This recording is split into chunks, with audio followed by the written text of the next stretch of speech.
ओम शांति। आज 4 अगस्त 2026 मंगलवार के प्यारे बाप दादा के अनमोल मधुर महावाक्य हैं। आज की मुरली के सार में बाबा ने तकदीर जगाने के लिए कहा, बाबा का राइट हैंड बनना है।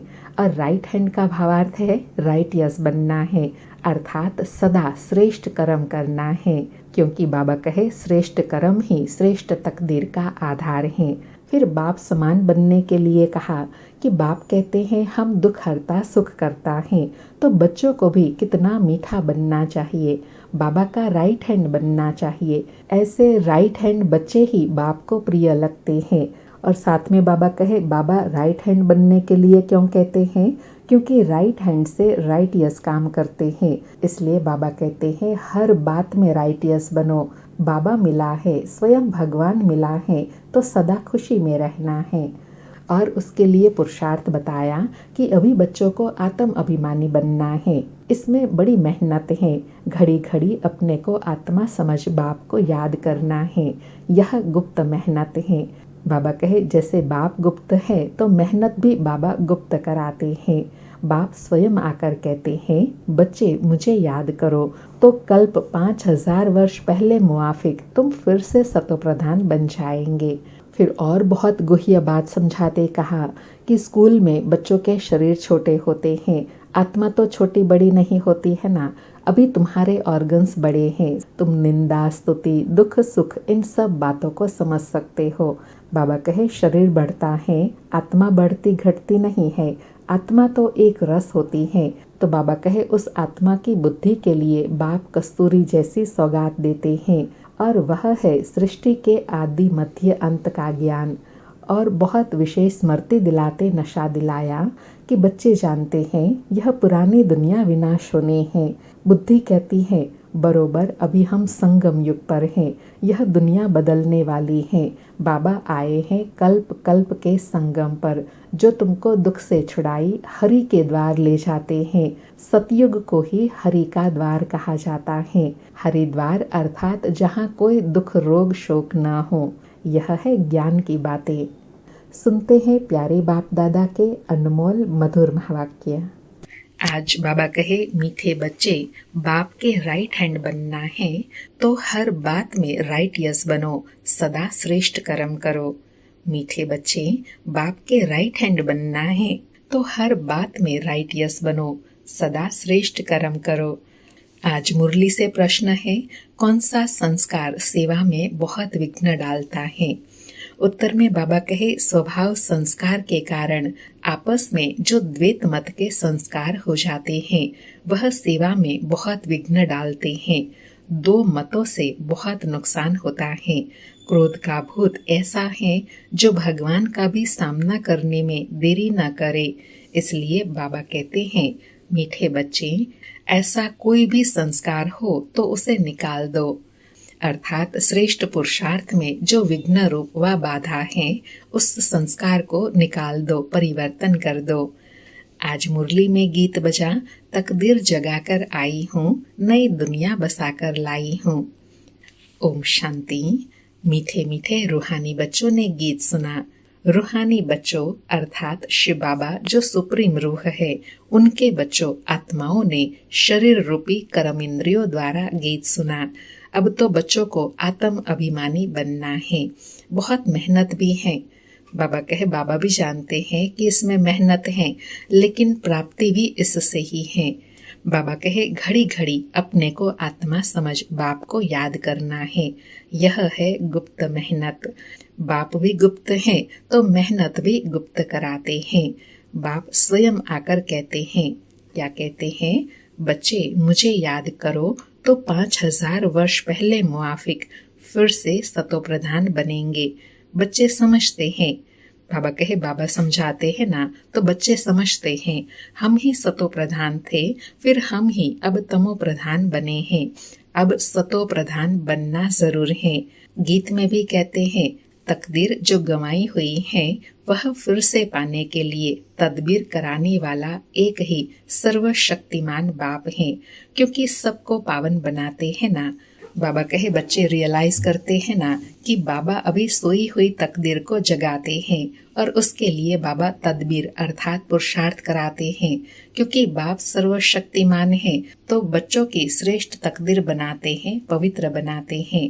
बाबा कहे बाप बच्चों को समझाते हैं, हे रूहानी बच्चों, अब तकदीर बनाने आए हो। स्टूडेंट स्कूल में तकदीर बनाने जाते हैं ना, वह तो छोटे बच्चे होते हैं, तुम छोटे नहीं हो, तुम तो बड़े बुजुर्ग हो, तकदीर बना रहे हो। हाँ, कोई बूढ़े बूढ़े भी हैं। बुढ़ापे से जवानी में पढ़ना अच्छा होता है, जवानी की बुद्धि अच्छी होती है, यह तो सबके लिए बहुत सहज है। बाबा कहे वो पढ़ाई तो बूढ़ों के लिए मुश्किल होती है, लेकिन यह पढ़ाई तो बहुत सहज है, सभी पढ़ सकते हैं। बाबा कहे तुम्हारा शरीर तो बड़ा है ना, यह बेबी है, इतना नहीं समझ सकेंगे क्योंकि ऑर्गन्स छोटे हैं। बाबा के सामने कोई छोटा बच्चा बैठा होगा ना, तो बाबा एग्जाम्पल दे रहे हैं कि जैसे ये छोटा बच्चा है तो वो ज्यादा नहीं समझ पाएगा, लेकिन अभी तो तुम बड़े हो, तुम्हारे ऑर्गन्स हैं जिन द्वारा तुम अच्छी रीति समझ सकते।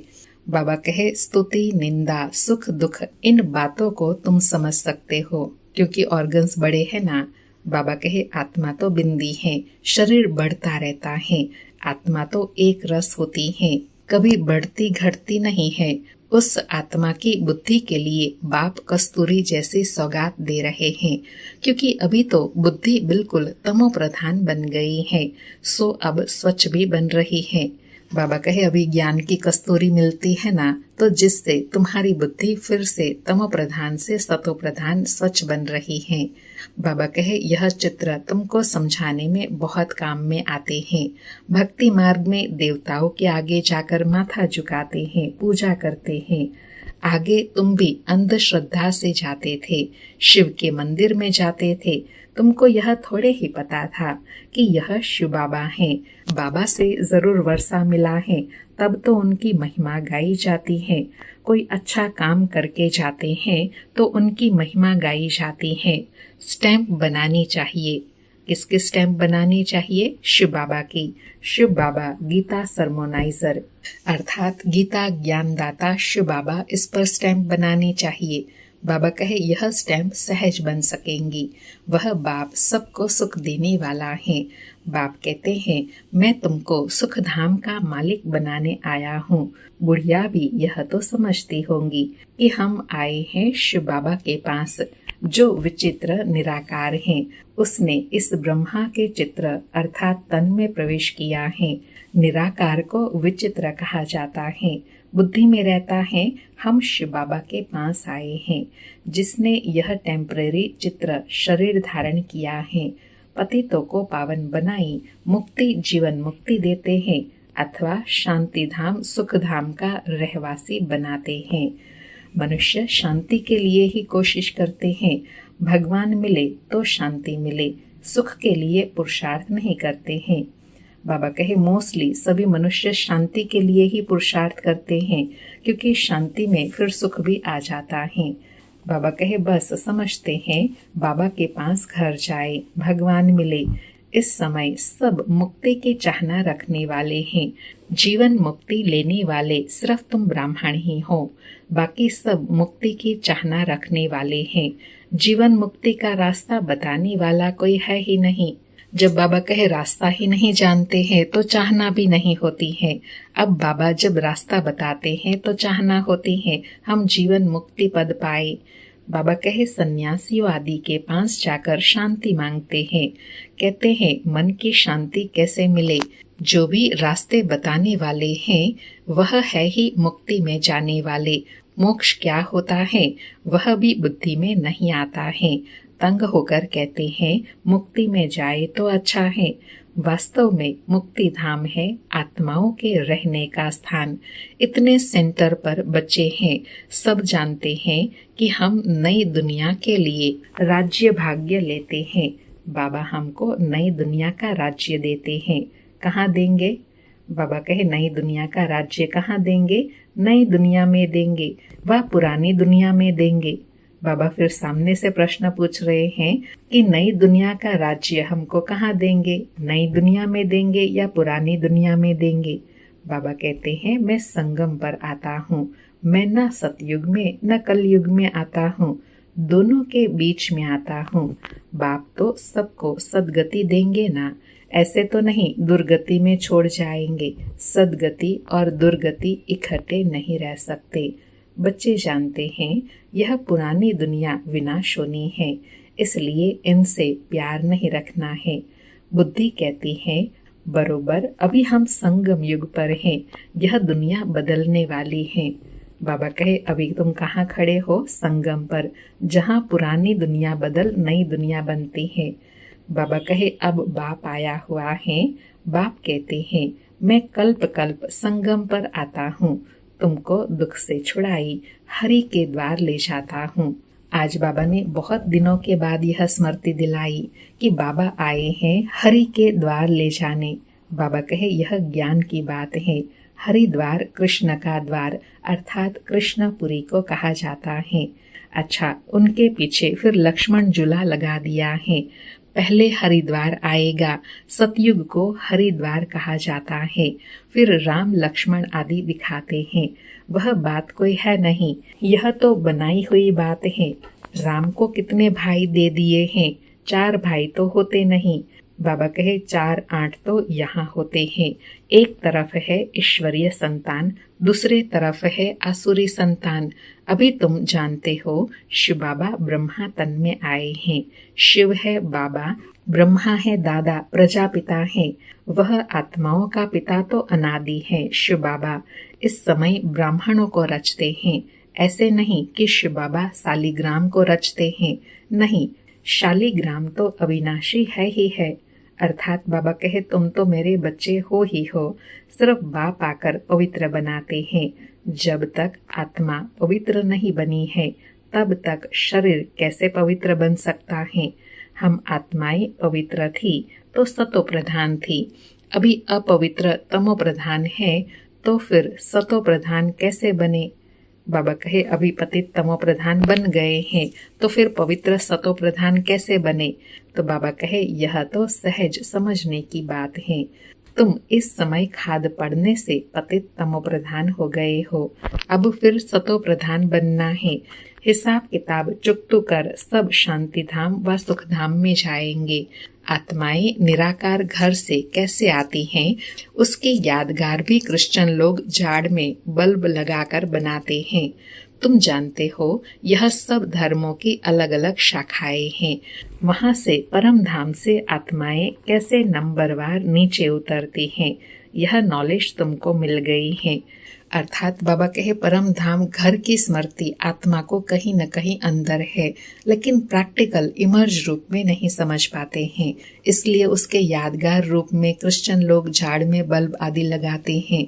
बाबा कहे आत्माओं का घर शांति धाम है, अभी है संगम, वहां से सब आत्माएं आ जाएंगी, फिर सब जाएंगे। प्रलय तो होने की नहीं है। तुम जानते हो हम बाबा से तकदीर बनाने फिर से स्वराज्य लेने आए हैं। यह कोई सिर्फ कहने मात्र नहीं है, याद से ही वर्षा मिलेगा। बाबा कहे यह सिर्फ कहने की बात नहीं है, जितना प्रैक्टिकल करेंगे वर्षा मिलेगा। बाप कहते हैं देह सहित जो भी देह के मित्र संबंधी आदि हैं, सबको भूल जाओ। चित्र और विचित्र है ना, विचित्र उनको कहा जाता है जिनको देखा नहीं जाता है। यह बहुत महीन बातें हैं। बाबा कहे यह सारी समझने की बड़ी महीन बातें हैं। आत्मा कितनी छोटी है, उनको घड़ी घड़ी पार्ट बजाना पड़ता है, और किसी की बुद्धि में ऐसी बातें है नहीं। पहले पहले तो यह बुद्धि में बिठाना है। क्या बिठाना है? कि हम आत्मा हैं, वह हमारा बाप शिव बाबा परम पिता परमात्मा है, उनको ही पतित पावन हे भगवान कह याद करते हैं। दूसरी कोई जगह जाने की दरकार नहीं है। बाबा कहे बाप को पहचान लिया, फिर और कहीं कोई जगह जाने की दरकार नहीं है। बाबा कहे पहचान लिया तो फिर याद भी एक को ही करना चाहिए ना। भगवान को याद करते हैं तो जरूर उनसे कुछ मिलने का होगा, फिर दर दर धक्के क्यों खाते हो? भगवान को तो परम धाम से आना पड़ेगा ना। हम तो जा नहीं सकते क्योंकि पतित हैं, पतित वहाँ जा न सके। अभी तुम वंडर खाते हो। बाबा कहे अभी संगम पर यह ज्ञान मिला तो तुम वंडर खाते हो। भक्ति मार्ग का पाठ कैसे वंडरफुल है। एक भगवान को ही याद करते हैं, हे ईश्वर, हे परम पिता, ओ गॉड फादर। जब वह एक ही है फिर दूसरे तरफ धक्के क्यों खाते हो। वह एक ऊपर में रहते हैं। बाबा कहे जब वह है ही एक तो फिर अनेक में क्यों धक्के खाने चाहिए। बाबा कहे परंतु यह सब नोंद है, ड्रामा अनुसार भक्ति करते हैं बेहद बेसमझी से। अभी तुम फिर बेहद समझदार बनते हो। बाबा कहे बेसमझ बन गए ना। अभी बाबा ज्ञान देकर बेहद समझदार बनाते हैं। कैसे बनाते हैं तो बाबा कहे श्रीमत पर चलने वाले ही समझदार बनते हैं। वह फिर छिपे नहीं रह सकते। वह सदैव श्रेष्ठाचारी काम ही करेंगे। बाप कहते हैं हम दुख हरता सुख करता है तो बच्चों को भी कितना मीठा बनना चाहिए, बाप का राइट हैंड बनना चाहिए। ऐसे बच्चे ही बाप को प्रिय लगते हैं। कौन से बच्चे प्रिय लगते हैं? जो राइट हैंड बनते हैं, श्रेष्ठ कर्म करते हैं। बाबा कहे राइट हैंड है ना, तुमको मालूम है लेफ्ट हैंड से इतना काम नहीं कर सकते हैं क्योंकि राइट हाथ राइट यस काम करते हैं, इसलिए इस राइट हाथ को ही शुभ काम में लगाते हैं। पूजा हमेशा राइट हैंड से करते हैं। बाप कहते हैं हर बात में राइट यस बनो। बाप मिला है तो खुशी होनी चाहिए, अर्थात स्वयं भगवान मिला तो फिर बुद्धि को क्यों भटकाना चाहिए। बाप कहते हैं माम एकम याद करो तो फिर अंत मते सौगति हो जाएंगी। मत और गत व गति करने की मत एक ही है। गाया भी जाता है, क्या गाया जाता है? ईश्वर की गत मत ईश्वर ही जाने। तो बाबा कहे यह अभी संगम का ही यादगार है। जो बाप आकर श्रेष्ठ मत देते हैं उससे ही तुम्हारी सदगति होती है। पतित पावन वही है। वह जानते हैं मैं मनुष्य को पावन बनाई, दुर्गति से सदगति में कैसे ले जाऊंगा। भक्ति मार्ग में कितनी मेहनत करते हैं परंतु सदगति होती नहीं, फल कुछ भी मिलता नहीं। सदगति देने वाला तो एक ही बाप है। भक्ति में जो जिस भावना से पूजा करते हैं उनको वह फल देने वाला मैं ही हूँ। वह भी ड्रामा में नोंद है, उनको आपे ही मिल जाता है अपने पुरुषार्थ से। अर्थात बाबा कहे यह ड्रामा में नोंद हो जाती है, श्रेष्ठ कर्म किया तो वह मिलना ही है। फिर बाबा कहे अब पवित्र भी अपने पुरुषार्थ से बच्चों को बनना है। बाप कहते हैं मीठे मीठे बाप को याद करो, वही सर्वशक्तिमान ऑलमाइटी अथॉरिटी कितना अच्छा बनाते हैं। तुम सब कुछ जान चुके हो फिर बाप से वर्षा ले रहे हो। रचयिता और रचना की नॉलेज तुम्हारी बुद्धि में है। तुम जानते हो यह नॉलेज हमारे में नहीं थी। यज्ञ तप आदि करना, शास्त्र आदि सुनना, यह है शास्त्रों की नॉलेज। उनको भक्ति कहा जाता है। उसमें एम ऑब्जेक्ट कुछ है नहीं। पढ़ाई में एम ऑब्जेक्ट रहती है, कोई न कोई प्रकार की नॉलेज होती है। हमको पतित से पावन बनने की नॉलेज पतित पावन बाप ने दी है। सृष्टि के आदि मध्य अंत की नॉलेज बाप ने दी है। बाबा कहे यह सृष्टि चक्र कैसे फिरता है, इसमें सभी एक्टर्स पार्टधारी हैं। यह अनादि नाटक बना हुआ है। यह बेहद की नॉलेज तो जरूर होनी चाहिए। तुम बच्चे जानते हो, क्या जानते हैं कि हम घोर अंधियारे से निकल घोर सोजरे में जा रहे हैं। तुम अभी देवता बन रहे हो, यह भी समझना है। क्या समझना है कि आदि सनातन तो देवी देवता धर्म है, जिसे हिंदू धर्म कह दिया है। धीरे धीरे यह बात भी समझ जाएंगे। अर्थात जब सब सुनते जाएंगे तो यह बात भी समझते जाएंगे कि वास्तव में हिंदू नहीं लेकिन आदि सनातन देवी देवता धर्म है। बाबा कहे बच्चों को खड़ा होना चाहिए सेवा में। इसमें तो ढेर बच्चे चाहिए। दिल्ली में कॉन्फ्रेंस करनी पड़े। परिस्तान भी दिल्ली को कहा जाता है। यही जमुना का कंठा था। दिल्ली कैपिटल है, बहुतों के हाथ आई है। देवताओं की कैपिटल भी यही थी। दिल्ली में बहुत बड़ी कॉन्फ्रेंस होनी चाहिए, परंतु माया ऐसी है जो करने नहीं देती, विघ्न बहुत डालती है। अर्थात बाबा सेवा की विधि बताते हैं, लेकिन सेवा में भी कई प्रकार के माया विघ्न डालती है। तो बाबा ने स्पष्ट किया कि आजकल भाव स्वभाव भी बहुत हो गए हैं ना। बच्चों को आपस में मिलकर सर्विस में लगना है। वे लोग भी आपस में नहीं मिलते हैं तो राजाई ही उड़ जाती है। दो पार्टी हो जाती है तो प्रेसिडेंट को भी उड़ा देते हैं। द्वैत मत बड़ा नुकसान करती है। तो बाबा कहे ऐसे जब सर्विस में द्वैत मत हो जाती है अर्थात मतभेद हो जाता है तो फिर सर्विस में उन्नति नहीं होती है। बाबा कहे फिर भगवान का भी सामना करने में देरी नहीं करते हैं, नुकसान भी बहुत पाते हैं। क्रोध का भूत आ जाता है तो फिर बात मत पूछो। इसलिए बाबा कहते हैं गुड़ जाने गुड़ की गोथरी जाने। अर्थात बाबा कहे बच्चों की स्थिति को शिव बाबा जाने, ब्रह्मा बाबा जाने और न जाने कोई। बाप बच्चों को सृष्टि के आदि मध्य अंत का ज्ञान सुना रहे हैं। अब कोई धारण करे व ना करे वह है पुरुषार्थ पर मदार। ऐसे नहीं कोई पर बाबा आशीर्वाद व कृपा करेंगे। इसमें कृपा आदि मांगने की बात नहीं। प्रेरणा से अगर योग और ज्ञान सिखलाना होता फिर बाप कहते मैं इस गंदी दुनिया में आता क्यों। प्रेरणा आशीर्वाद यह सब भक्ति मार्ग के अक्षर हैं। इसमें पुरुषार्थ करना होता है, प्रेरणा की बात नहीं। बाबा कहे यहाँ तो पुरुषार्थ करना है क्योंकि प्रैक्टिकल है तो प्रेरणा की बात ही नहीं। बाबा सन्मुख साक्षात आते हैं। बाबा कहे तुमको 3 इंजन मिली है इकट्ठी। वहाँ तो बाप अलग टीचर अलग मिलता है, गुरु पिछाड़ी में मिलता है। यहाँ तो यह तीनों ही इकट्ठे हैं। बाप कहते हैं मैं तुमको पूज्य बनाता हूँ, तुम फिर पुजारी बन जाएंगे। बड़ा युक्ति से समझाना है। अर्थात बाबा कहे यह सारी ज्ञान की गुह्य गुह्य बातें बड़ी युक्ति से समझाना है। बाबा कहे ऐसे न हो कोई बेहोश हो जाए। पहले पहले मुख्य है 2 बाप की बात। भगवान बाप हैं, उनका जन्म शिव जयंती भी यहाँ भारत में मनाते हैं।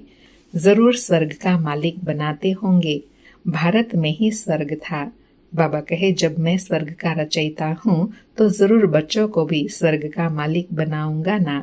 बाबा कहे अभी नर्क के विनाश के लिए महाभारत लड़ाई खड़ी है। जरूर बाप नई दुनिया की स्थापना कराने वाला भी है। बाप की श्रीमत पर ही हम कहते हैं कि भारत को हम पावन बना कर ही छोड़ेंगे। बाबा कहे जो निश्चय बुद्धि हो जाते हैं ना तो वह ऐसे नशे से कहते हैं कि हम श्रीमत पर भारत को स्वर्ग बना कर ही छोड़ेंगे। अच्छा, मीठे मीठे सिके लधे बच्चों प्रति माता पिता बाप दादा का याद प्यार और गुड मॉर्निंग। रूहानी बाप की रूहानी बच्चों को नमस्ते।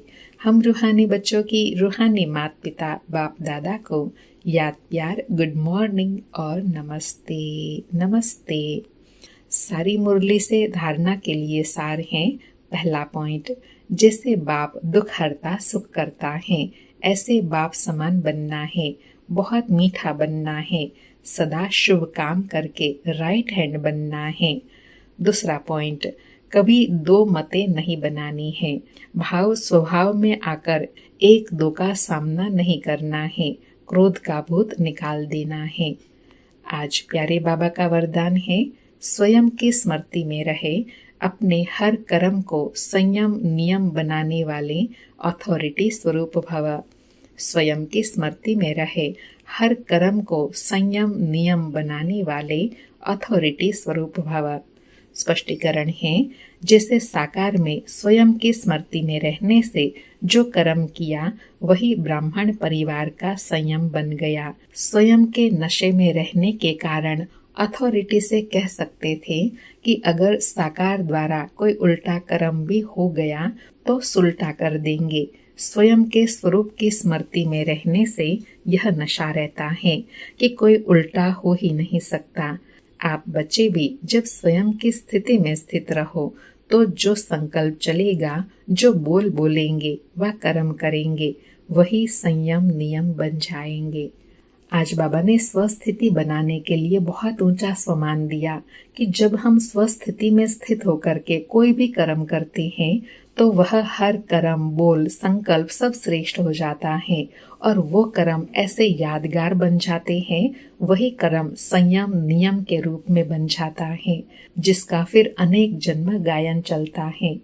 आज का स्लोगन है, पवित्रता का पिल्लर मजबूत करो तो यह पिल्लर लाइट हाउस का काम करता रहेगा।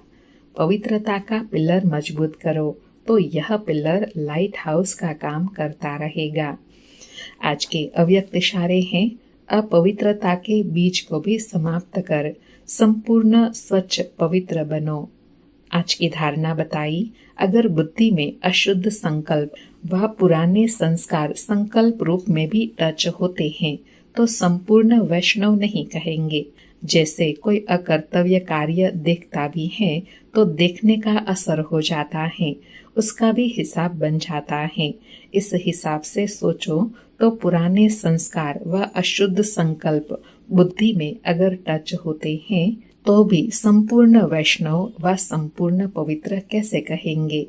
बाबा ने बड़ी सूक्ष्म चेकिंग करने के लिए कहा कि संपूर्ण वैष्णव व संपूर्ण पवित्र उनको कहेंगे जिनको पुराने संस्कार संकल्प में भी टच न करे। अच्छा, ओम शांति। शुक्रिया बाबा, शुक्रिया।